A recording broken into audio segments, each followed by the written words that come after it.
কি দেখে মনে হচ্ছে না এখানে অনেকগুলো লাড্ডু আছে? অ্যাকচুয়ালি এটা হচ্ছে কাঁচা কলার একটা রেসিপি, যেটা কিন্তু আপনারা চাইলে এভাবে বানিয়ে অনেক দিন ফ্রিজে স্টোর করে রেখে খেতে পারেন।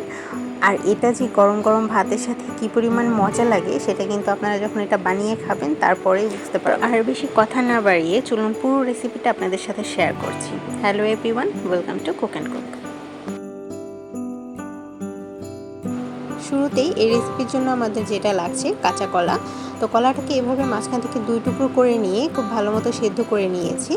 আর কলাটা খোসা সহ সেদ্ধ করলে কিন্তু আপনার কলাটা এভাবে ভেতর থেকে সাদাই থাকবে। অনেকে খোসা ছাড়া সেদ্ধ করতে যান, সেক্ষেত্রে কিন্তু আপনার কলাটা কালো হয়ে যাবে, সাদা থাকবে না।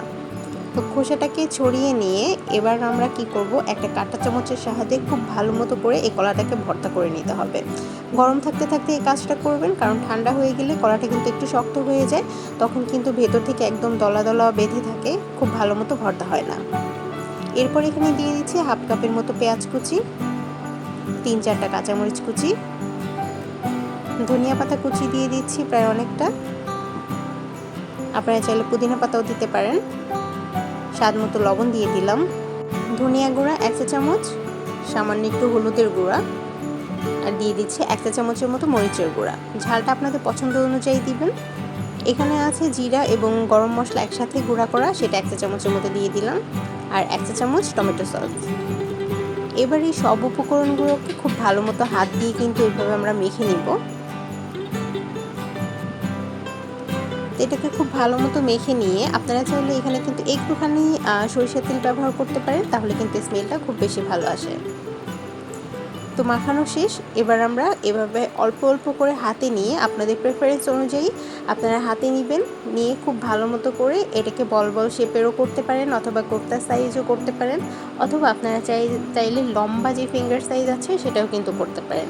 পুরোটাই ডিপেন্ড করে আপনার পছন্দের উপর। তো আমি এরকম গোল গোল করে বানিয়ে নিচ্ছি সবগুলো। তো সবগুলো এভাবে বানিয়ে নেওয়া শেষ। এই পর্যায়ে এসে কিন্তু আপনারা চাইলে এটাকে ফ্রিজে স্টোর করে রেখে দিতে পারেন, অনেক দিন পর্যন্ত ভালো থাকে। তেল গরম হতে দিয়েছি চুলায়, অলরেডি তেলটা কিন্তু গরমও হয়ে গিয়েছে। এবার একটা একটা করে সবগুলো বলগুলো দিয়ে আমি এটাকে খুব ভালো মতো ভেজে নিচ্ছি। তেলটা কিন্তু আমি ডুবো তেল দিই নাই, আপনারা দেখেই বুঝতে পারছেন এটা কিন্তু অর্ধেকটা আছে, কারণ এটা উল্টে পাল্টে ভেজে নিলেও হয়ে যায়। আর যেহেতু এটা কলা, এটা কিন্তু খুব বেশি নরম হয়ে যায় ভাজার সময়। তো এরকম একটা কাঁটা চামচের সাহায্যে আপনারা এই বলগুলোকে একটু ঘুরিয়ে ঘুরিয়ে উল্টে পাল্টে ভেজে নেবেন, তাহলে দেখবেন এই বলগুলো আর ভেঙে যাবে না। আপনারা চাইলে এটার যে মিশ্রণের মধ্যে এটা একটুখানি কর্নফ্লাওয়ার অথবা ব্রেড ক্রাম্বস দিতে পারেন, তাহলে কিন্তু এই কলাটা খুব বেশি নরম হয়ে যাবে না, একটু বাইন্ডিংটা ভালো থাকবে। তবে র টেস্টের জন্য কিন্তু এভাবেই ভেজে নেওয়া সব থেকে ভালো। তো সবগুলো বল ভেজে নেওয়া শেষ, এবার যাচ্ছি সার্ভ করতে। তো ব্যাস তৈরি হয়ে গেল কাঁচা কলার অসাধারণ স্বাদের এই দুর্দান্ত রেসিপিটা। অবশ্যই কিন্তু বাসায় একবার হলেও ট্রাই করবেন, তারপর আমাকে জানাতে পারেন। আর ভিডিওটি ভালো লাগলে অবশ্যই কিন্তু ভিডিওটা একটা লাইক করে যাবেন। আর যারা নতুন বন্ধু আছেন, নতুন করে দেখছেন আমার ভিডিওটা, তাদেরকে বলছি অবশ্যই কিন্তু লাইক করে সাবস্ক্রাইব করে পাশে থাকবেন। দেখা হচ্ছে নেক্সট ভিডিওতে। সবাই ভালো থাকবেন, সুস্থ থাকবেন। আল্লাহ হাফেজ।